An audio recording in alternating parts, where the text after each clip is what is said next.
In a year when the NHS has been under immense pressure, I want you to let me know if you get any pain.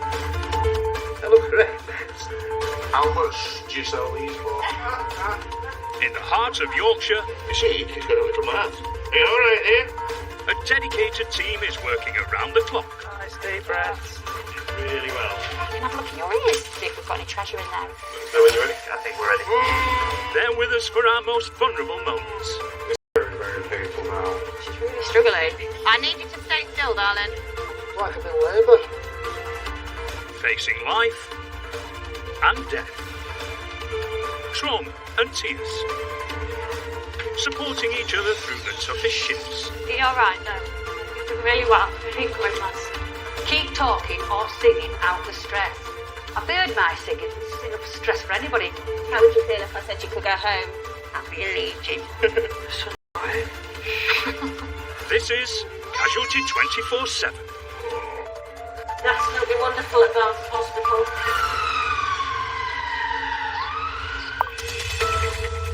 On shift tonight, Matron Val, There's a bit of a police incident up here at the minute. We've got somebody that's been stabbed. Consultant Dr. James Griffiths, I'm going to pop 2 light packs into your nose to stop the bleeding. Registrar Dr. Drew Greer, I know you're in a lot of pain. We'll get you some strong painkillers as soon as we can. and volunteer Jane. I've only been here 20 years, never been down here. So get ready to share a shift She never raised any for us. with the team at Barnsley Casualty.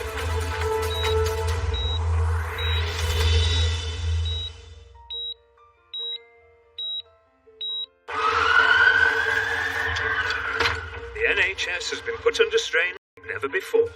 Hospital staff pushed to their limits and departments left struggling to cope. Just be with you in 1 second, alright? Yeah, I know this. But as Matron Val, Sister Jane and the team arrive, they're as ready as ever to deal with the busiest shift of the week. So you never know what you're going to get on a Monday, do you? Hello, Barnsley A&E. Mondays are generally horrendous. That's our worst day of the week. Mondays are always really funny days, Mondays, aren't they? Yeah, but they're a challenge. I'm just going to take over the ambulances, and I've said that, well, whoever was supposed to be with me, I'm just going to tell them to go to the front door, and I'll just keep ambulances, because I can quickly turn them around. I can't get hold of anybody on 1327. I've tried 1301, 1304, and nobody's answering any phone. It's 9 a.m. There's already a 3-hour wait to see a doctor. We're not winning. Suddenly, there's an emergency in the hospital car park. Someone is laying on the floor. It looks as if they've been stabbed. Sister Jane heads to the scene. So it is a shock, and I think we all just work on adrenaline. We will just all jump into action, and we're an amazing team, and we'll just all go at it together. There's apparently been a stabbing in cases, as much as we know at the minute. As Sister Jane and her team try to stabilise the victim, there's no let-up inside, as another emergency call comes in. Hello, Barnsley Casualty. Okay. How long has she been bleeding for? Bring her straight through to resus. Paramedics are bringing in a 91-year-old woman who's been hemorrhaging for over an hour. As Sister Jane and the team work on the stabbed victim in the car park, Dr. Griffiths heads to resus to prepare for his first emergency patient of the day. Oh, yeah. Beryl. Hello, Beryl. My name's James. I'm one of the doctors. I've got Katie with me. Keep spitting it out, darling, alright? Don't swallow it. Ready, steady, lift. Sit you up a little bit, Beryl, my love. There we go. There we go. This lady's on a pizza van. Okay. Sudden nosebleed. The sanitary pads you can see in there, Yeah. there's 9 of them in the sink, saturated in blood. Okay. No AF, BP's been fine, no nausea, no lightheadedness, she was a bit clammy, she looked quite pale, but it was just the amount of blood. Those blood-thinning life-saving medication is stopping her blood from clotting. Without intervention, her condition may become life-threatening. People have died from just bleeding out through a nosebleed. So it's like anything, if you can't stop the bleeding, then you'll come to a point when everything will stop. So it's all coming from your nose, is it, Beryl, down into your mouth? And is it both sides of your nose, or? We've had to undress her and change her. She was saturated in blood, loads of big clots as well. Right.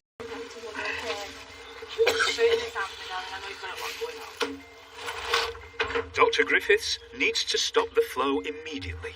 What I'm going to do, Beryl, is I'm going to pop 2 packs into your nose to stop the bleeding. Yes. It's quite uncomfortable, but it'll stop all that blood. Right, Beryl, this is the first one, so just rest your head back for me. That's fantastic. Okay, doing really well. Now, breathe, open your mouth and breathe through your mouth.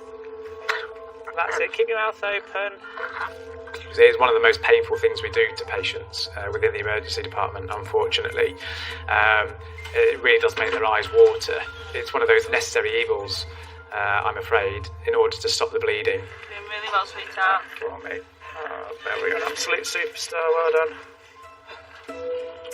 Beryl's shivering could be a sign her body is about to go into shock. If Beryl loses too much blood, she'll need an urgent transfusion. Outside, Sister Jane and the team are still working on the stab victim. We're not interested in how they got there, who brought them. Our interest is solely the patient. And with the patient losing consciousness, the team need to get them to resus immediately.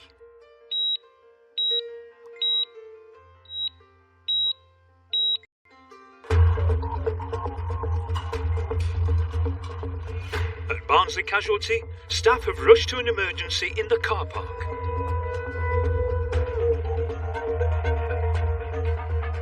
A person has been stabbed and is losing consciousness. Sister Jane and the team must work quickly. It isn't an everyday occurrence that you get somebody fighting for their life in the car park. Generally, certainly within the first sort of 5-10 minutes, you know what you're dealing with immediately. As the senior member of staff on shift, Matron Val heads to the scene.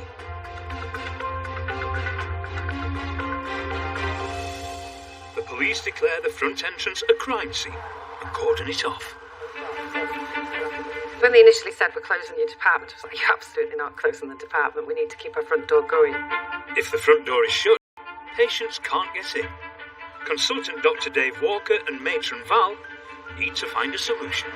So the truth is, if it's a crime scene, but this is that police car. Hello, then you're right. Having the entrance shut, it causes chaos. It just generally disrupts the whole flow of the department. So, there's a bit of a police incident up here at the minute. We've got someone that's been stabbed, but they've been dropped off by relatives or friends or something up here. So the police are actually this as if it's a crime scene. It's difficult because obviously the police want to make sure that a potential crime scene is conserved. But we've obviously got to run a department as well. The stab. And Sister Jane's priority now is getting new patients into Casualty. Apparently, until they can prove that it was done in town, they have to treat this as the crime scene. So all patients now are going to come in through the gym and be redirected back up to stream in here. So I've got a few coming from comms. Alison's on it and security. For the rest of the staff, it's back to work as usual. Doctors and nurses were still in the department, still tending to patients who were already there. Nothing stops. Hello, Monica. It's Val. With the stabbing victim in resus and the car park declared a crime scene, Matron Val needs to get her team inside, working around the restrictions.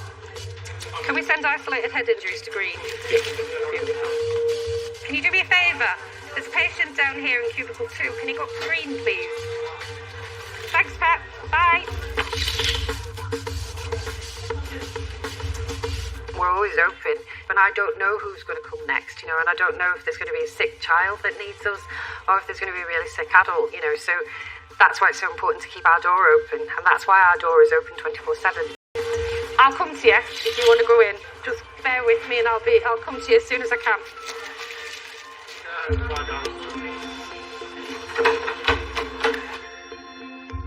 Does it feel like it's slowing down at all, Beryl? Yes, I think it does. Yeah? Okay, excellent. In Resus Bay 2, Dr. Griffiths is treating Beryl, who's been bleeding heavily for over an hour. Well, we'll check all your blood tests. We might need to give you something to reverse the medication that takes it in your blood. Yes. We might need to give something just to counteract that. The more elderly patients, I just think they're an incredible generation. You know, they're really stoic. They don't want to bother anyone. Poor old Beryl in Resus, bless her. Really didn't want to make a fuss. Hi, Switch. It's James Griffiths, the A&E consultant. Is it possible to put me through to the consultant haematologist on call, please? Right, so... Thanks very much. Okay. Yeah, I think as far as I know, I think just looking after my notes, I think she was so brave. Ooh, everything went. She was brave. I'd have cried. Where you're going to see it? I'm also here. Nancy one. I'm going to get my colleagues from ear, nose and throat to come and have a look at you. You'll need to stop in at least overnight. Yes. But we'll go from there, all right? Yes. Fantastic. Beryl has already lost 20% of her blood. If she loses any more, she'll need a transfusion.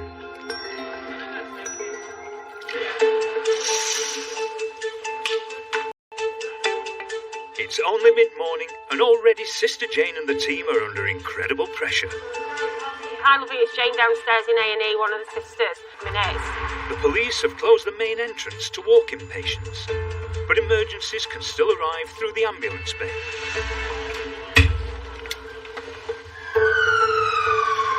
And the next one is being rushed in. 34-year-old construction worker Danny has been injured by a high-powered industrial saw. Danny said he was cutting concrete when the saw's guard flew off and hit him. Hello, I'm Drew. I'm one of the doctors. Nice to meet you.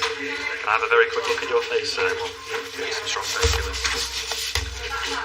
Okay. In my career, I've seen a lot of horrendous and horrific things, but it never shocks me what comes through the casualty doors.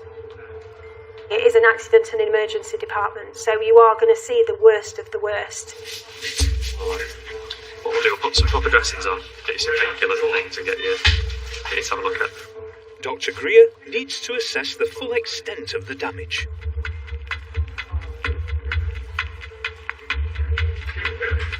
You feel me touching you there? Yeah. You feel me touching you there? You feel me touching you there? Thanks, Laurie. The one into your face? Also, Sorry. Working out how deep it is, alright. I know you're in a lot of pain. We'll get you some strong painkillers as soon as we can. Danny's wound is dangerously close to a major artery. You want to put that back on your face? Also treating Danny is Sister Cameo. I'm going to give you some morphine for the pain, okay? It can make you feel a little bit lightheaded and dizzy. But it will, I know. Right, let me just give it a little flush. That pain easing at all, Daniel? not really. Give it a few minutes. It's me again, Drew the doctor. Just gonna have another peek at your face, alright? You're doing really well.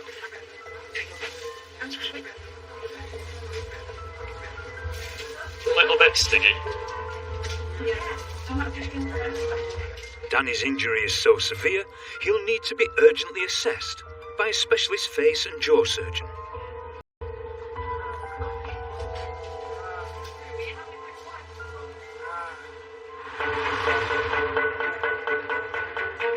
Outside, the car park remains an active crime scene, while inside in Resus, the victim is being treated for stab wounds.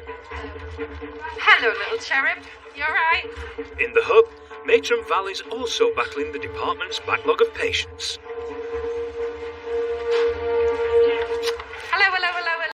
Come and tell me a story, my loves.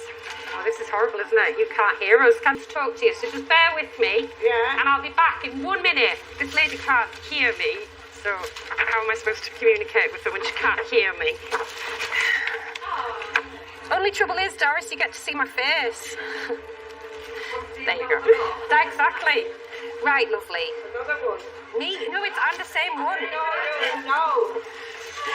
I'm the same one, sweetheart. Look, different because I've took my mask off. I don't know you. First time you've ever met me, you're not going to know me. Matron Val's next patient is Horace. Hey, dear Phil. She never raised very paws. He's in a lot of pain after falling at a friend's house. How are we doing? Good man. So normally, if you break your hip, normally it comes up and it goes out. I know it's pretty painful. Do you have you had anything for your pain? Well, You've had some paracetamol for your pain. So, do you think you'll be okay until after your X-ray? I might manage. No, maybe not. Should we have a smidge of something a bit stronger? It'll be akin to having a few whiskies. That's not a bad thing. I don't drink. Oh, okay then. I don't drink. I don't smoke. No bad habits. I haven't got any bad habits either. I lost my wife. Oh, bless you. Then 10 months later, Yeah. I lost my youngest son. Oh no. How did all of this happen? Well, she beat herself for being out. She had chest problems, breast cancer. Bless her. You've been through the mill, you, my love, haven't you? Well, I got through it. That's the thing, we do, don't we? But it doesn't mean that it didn't hurt when you were getting Oh, through it. it bloody did hurt. The most important part of my job is to be able to make somebody feel like I'm listening to them. And how long ago was that? Wish. 8 years. I am sorry, that's such an awful time for you. It was. It's 2 minutes out, 3 minutes out of my day, but actually it's a huge thing to somebody like Horace for me to stand there and have a chat with him and let him just let out of his heart what's up with him. Why would they step on my nose? You've got, that's perfect. So there's a little bendy bit here, Oh. right? And I'm going to put the bendy bit there. Now it might stay on your nose. Right? I don't have a big nose. Is that why it went up? I don't think you've got a big nose. You've got a distinguished nose. She's a good liar, isn't she? Distinguished. I'm going to request your X-ray, and then we'll get you out for an X-ray, and we'll know if you've damaged this hip, okay? Good man. As Horace waits for his X-ray, the department's next emergency is just minutes away. Paramedics are rushing in a man who's fallen from a 30-foot ladder. Are you alright? Hi, sir. I'm Drew. I'm one of the doctors. Yeah. You hit your head? No, I just fell straight flat down. Give your toes a wiggle. That's painful when you do it. Okay. Right. Paramedic Paul takes Gareth to Bay 2. Although Gareth's not saying a lot and he's not complaining about anything, I can see that he's in pain. Because at the end of the day, we're all hard from Barnsley, so we've got to try and hide that pain somewhere. Just need to work out which bits to X-ray your ankle, okay? I'm just going to very gently press it. If the pain's severe, just let me know. Yeah. Stop. Alright.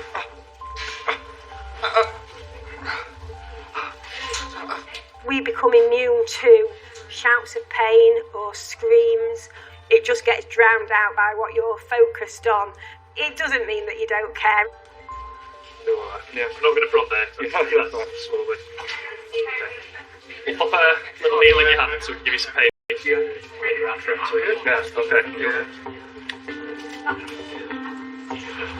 As Gareth is wheeled to X-ray, Dr. Greer heads straight to his next patient, 25-year-old Alex, who's dislocated her shoulder.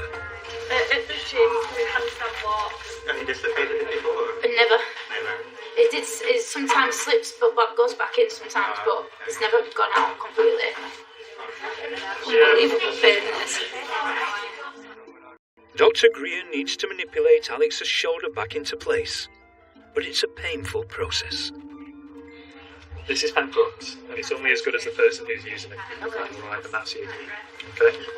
So the key thing, you put it in your mouth, and you imagine you fill up your lungs with it. Okay? Fill those lungs with big breaths, that's it. I want you to take 20 of them for me. And all I'm going to do is just give you a free massage. Okay. Brilliant, you're doing really well.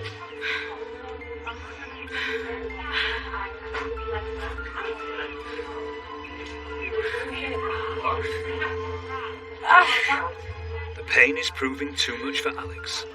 If Dr. Greer can't reset her arm, the only option will be to sedate her. Just leave it there. Just have a breather. Have a breather.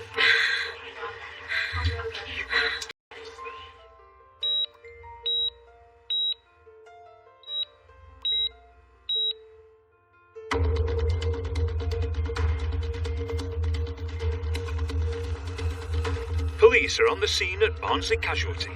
It's the walking wounded that go into ED. So if they're the ones that, we could have anything there. So I need that entrance back into ED if it's all possible. The entrance is now a crime scene and closed for any walk-in patients. Matron Val hopes she's found a solution. What we can do is cordon off where the blood is, because I know that you need to investigate that. So we can cordon off where the blood is, but I need to resume normal service. So I need a hand. You're a star. Thank you.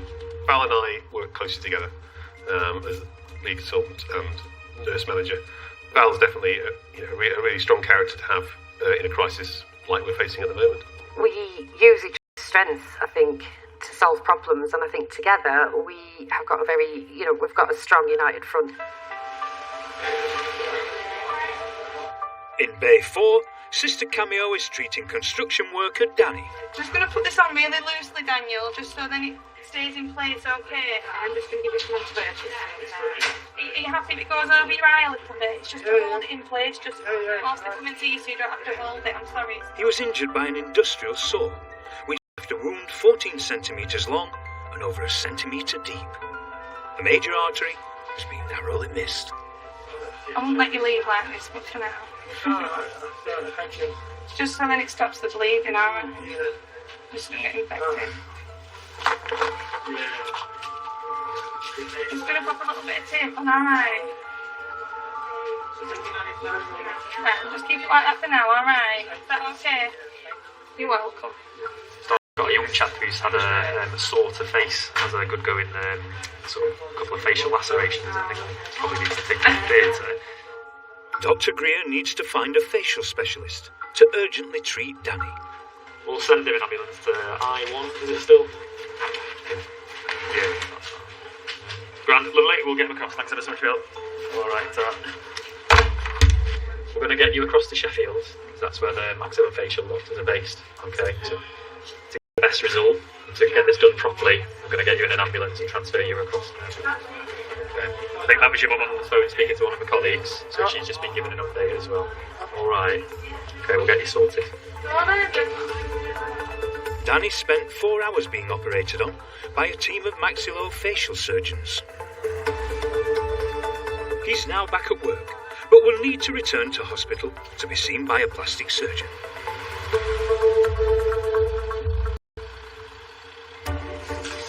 The team is over halfway through a 12-hour shift. Oh no, don't you worry about that. It'll take something to knock me over, darling.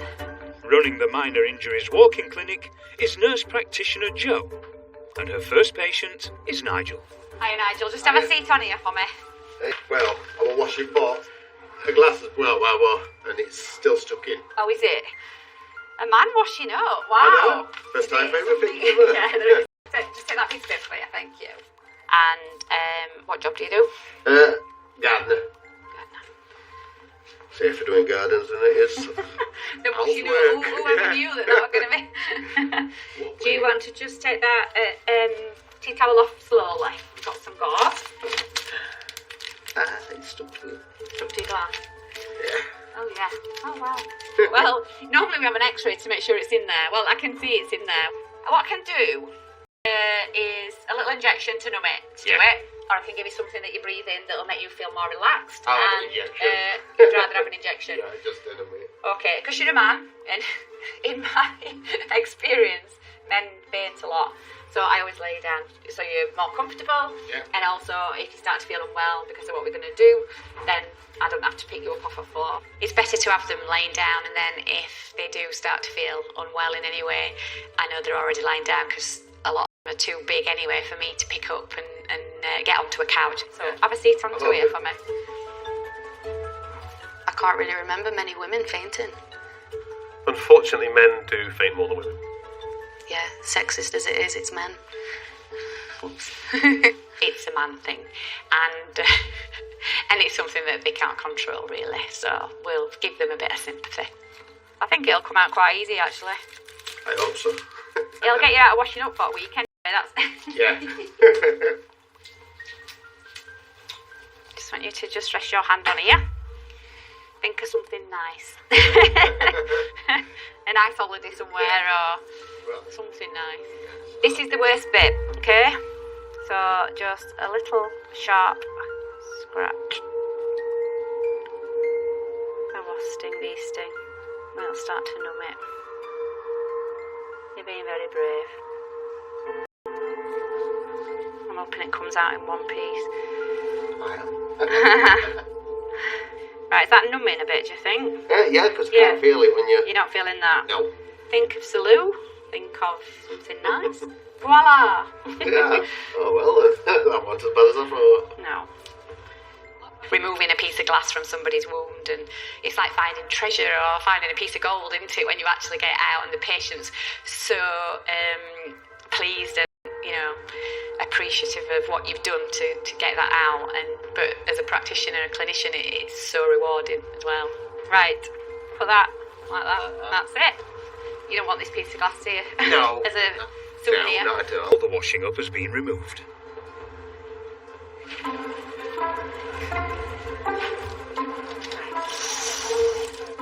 Beryl has been in resus for almost an hour after suffering from a severe bleed from her nose. She needs to be assessed by an ear, nose and throat specialist. Hello. Hello. Hi. My name is Elizabeth, one of the doctors from ear, nose and throat department. Yeah. Okay. The doctors have put this vaccine, but I'm not happy with the way they are seated. So I'm going to have to push it further in. Okay? It's not going to be comfortable. I'm so sorry. Now I'm going to push it further in, okay? Just bear with me. Hold on. Hold on. I'm so sorry. It's sitting better now. It's a lot better now. Around your nose and your mouth. She's laughing. That's a good sign. There. Yes, pick it off there.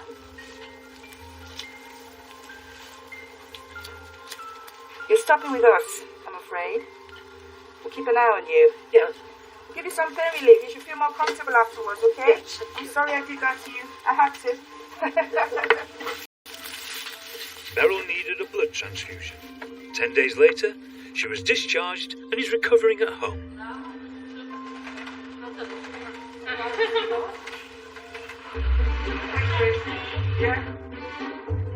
Lockdown restrictions meant some volunteers weren't in the department, but after weeks away, it's Jane's first day back. It's nice to be back. Good. While the crime scene at the main entrance continues to cause confusion for new arrivals, inside, it's the new layout, which is baffling volunteer Jane. Everything's different. It's one-way systems. It's like, please keep to the left. The change, I don't like them. If I'm honest, if I'm truthful, I don't like them.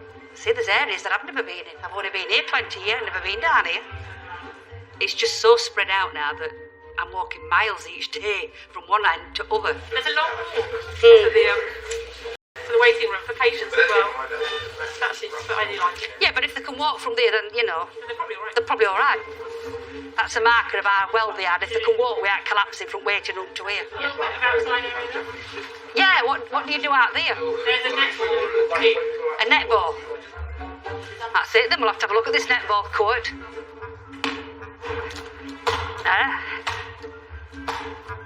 I don't even know where it is there.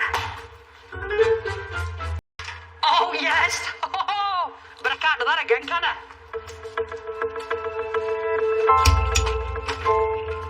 At the casualty entrance inside, staff are treating the patients who have made it into the building. New to the team at Barnes & Casualty is Nurse Jasmine. She's been assigned to Horace, who fell while caring for a friend's cat. Whose cat were you looking after? Next door neighbours. Yeah. I went back to her. I just looked over the fence, see if I could see her. Yeah. She went, I just turned round, come back, walked towards, went back into the room. Next thing I knew, I was off the floor. You're on floor, yeah. But you didn't bang your head. No, I didn't. Like you remember, there's no that sores. That leg from the toe. Yeah. That knee. And I mean, I know you fell from standing, but you are quite tall, so... you really could have been... Yeah. I love Jasmine to death. Her interactions with patients is just... It warms me. You can't teach somebody to care and you can't teach somebody compassion. You've either got that or you haven't. I'll be back in a few minutes. Right. Okie dokes. Hey, I'm fed up. I wanted to be a nurse since I was about 18, 19. It was my second year of uni, and I was talking to an elderly lady. That was definitely the moment where I realised talking to elderly people about their troubles at 1 a.m. in the morning it's actually a nice career. Nurse Jasmine takes Horace to X-ray to discover if he's broken any bones. She's the first to see his results. Can't look at ECGs, can't look at X-rays. It's just white lines and clouds with the chance of a little bit of rain later on. I'll get doctors to have a look at it and then we'll let you know if you can have a cup of tea. You know when you go and bring a cup of tea to an elderly person and you just made their entire day just from a cup of tea, because tea makes everything better, doesn't it? Especially when you're in Yorkshire. Pop it on.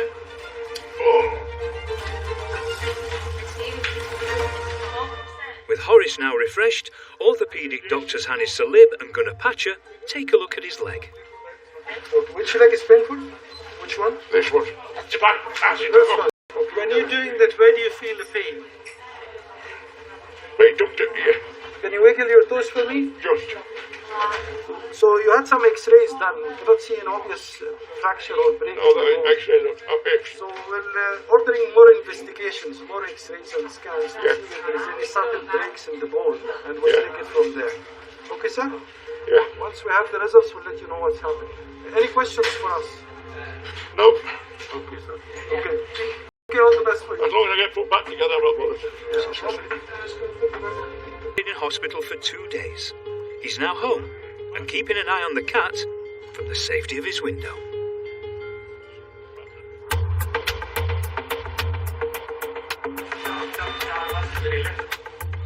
Dr. Greer is flat out treating 2 patients with bone injuries.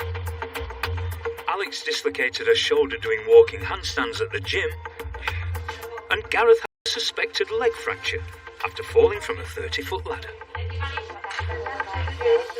Dr. Greer has Gareth's X-ray results. So Gareth's fractured his ankle, so we need to pop it in plaster to make it more comfortable, and we'll get him seen by the orthopaedic team. Probably going to want to do a CT scan.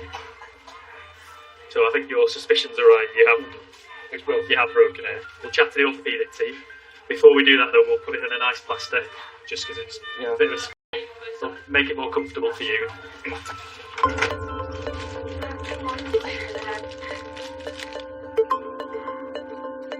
Alex has been taken to Resus to have a dislocated shoulder reset. She's in so much pain, she has to be sedated. Want to lie down a little bit? As the drugs take effect, Alex's enthusiasm for exercise returns. Yeah, that's it for CrossFit. You have to keep going. The first thing is one of those things you have to keep going. The more you do it, the more you get it. While Dr. Greer waits for Alex's sedative to take effect, Dr. Zamir El-Deeb and Dr. Patcher are on their way to treat Gareth. They need to act now if Gareth is to avoid surgery. And that means plastering and resetting his leg.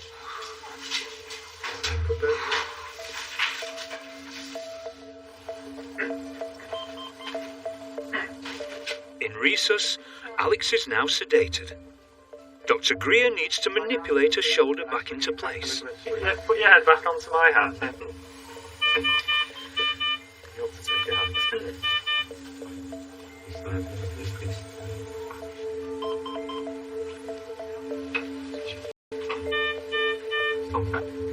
So just very The procedure is successful, and most importantly for Alex, painless. Not so for Gareth in Bay 2, as the orthopaedic doctors attempt to reset his ankle. A process often more painful than the break itself.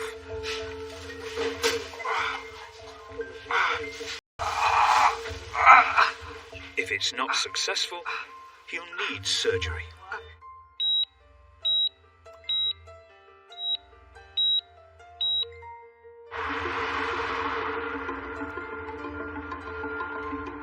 The entrance to Barnsley Casualty is closed after a stab victim collapsed in the car park.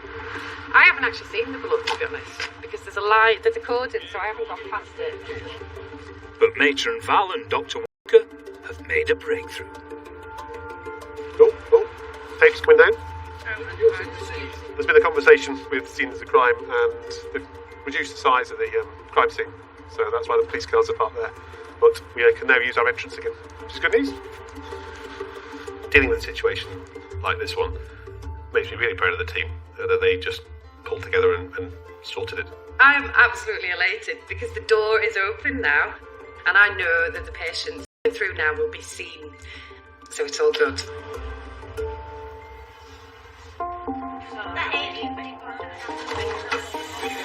We're open again. Yeah, we're open again. With the police incident finally resolved, Dr. Walker spreads the good news. Right. Come here. Front door's open again. Oh, fabulous. Rachel, the front door's open again. If you see, it's fine. It's all sorted. It's good news from Resus as well. The stab victim is stable. Police are continuing their investigations. Back in Bay 2, doctors are trying to avoid Gareth needing surgery on his broken leg. That hurt more than when I did it. It's good news from next door. Dr. Greer has successfully manipulated Alex's shoulder back into place. How are you feeling? Feeling good. How's your shoulder? Yeah. Great. Like it never happened.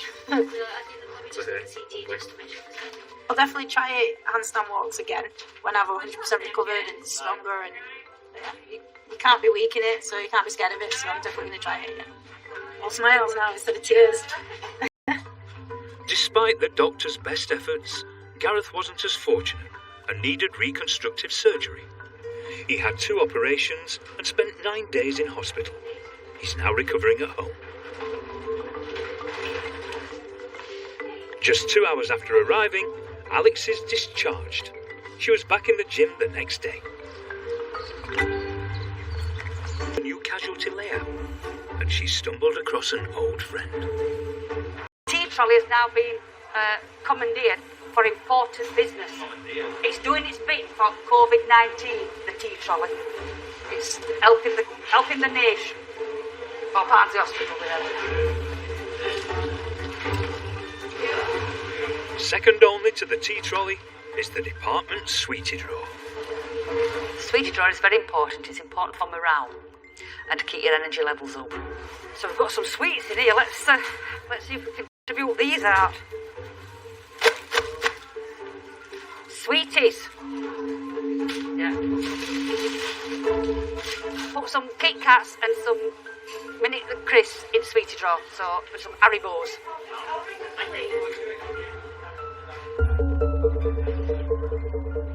In the minor injury unit, Nigel is hoping all the glass has been removed from his hand. He's Nurse Joe's final patient of the day. We got it all. If there were any fragments of glass, it would look white, like something that shouldn't be there. And then there's another view from the other angle, and again, it all looks alright. So it was just that one piece, luckily, that broke off. So I'll just put a dressing on it. Turn your hand over. Many nurses do have healing hands. I really do think that. You've got a start product, somebody's injured themselves, and you can make that better by the skills that you've learned, and that's my favourite thing to do. So what have you learned from all of this? Not to do any housework. Actually washing up. Yeah. Well, you're out of it for a week, and whether you'll get out of it forever, I don't know, so good luck. I'll play on it a bit. I would as well. Alright, nice meeting you. Cheers, thank you. Alright, take care. Nigel's hand quickly recovered and is now back on washing up duties. Bye. As another shift draws to an end, order has been restored to Barnsley Casualty. And that's it, love. No, thank you very much. Have a good night. To walk out of the doors after a shift like that, it's just, unless you actually do it, I don't think you can appreciate how good it feels. Right, does anybody else want anything before I go? No? No. The sweetie drawer is full. And that. And the front door is open. We pulled together and showed that actually EDs thrive under the unpredictability of what happened, and emergency staff probably are the best, although I might be a bit biased. Next time. The mouth could do with being a bit bigger. Don't comment. It's a shame we have to wear all these masks, missing out how handsome I am.